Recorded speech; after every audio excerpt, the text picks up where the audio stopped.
And so, good afternoon po mga ka-crayfish dyan. So, meron tayong nakitang apat na white specter dun sa loob ng ating breeding area sa indoor.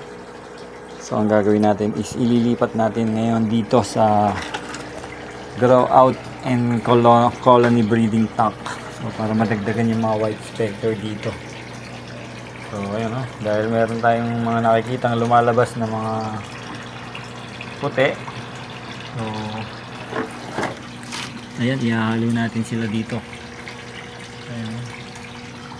So, yun. O nga pala, nilagyan natin ng mga mulberry leaves yung ating mga crayfish dito. So, gusto nilang kainin. Pero kasi tayong puno ng mulberry leaves na hingin natin kay Kuya Erwin. So, ayan. Makikita nyo. Ayan o.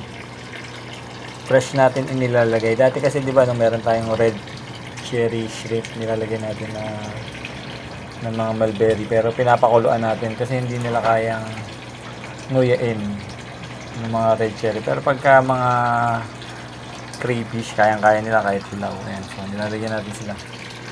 So medyo malago na yung red cherry, hinahalo natin. So ayun, kung makikita nyo, may white specter din dito sa loob.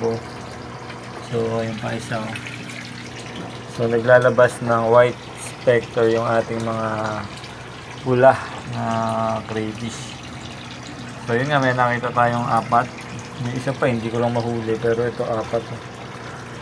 Ayan, titignan natin dito. Ihahalo natin dito kasi para dito sila mag-mature, mag-breed.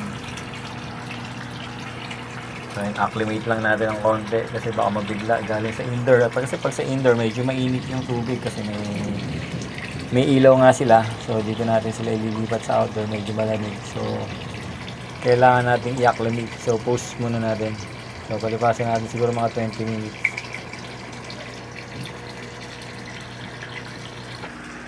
So that's it, mga 20 minutes na. So let's go, check natin yung ating white specter. So pakawalan na natin sila dito. So dahan-dahan natin silang pakawalan dito sa ating, ayun.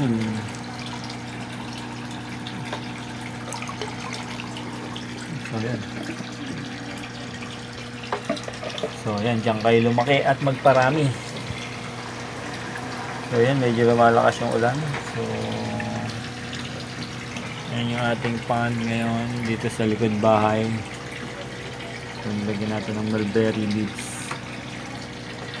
So yun lang, pinakita ko lang sa inyo yung ating pagdaragdag ng apat na white specter dito sa breeding area natin. Kasi napansin natin marami na ring white para mas maganda yung kulay ng iba pag white puti. So yun, that's it guys, and God bless po sa lahat. That's our update for today. Thanks for watching.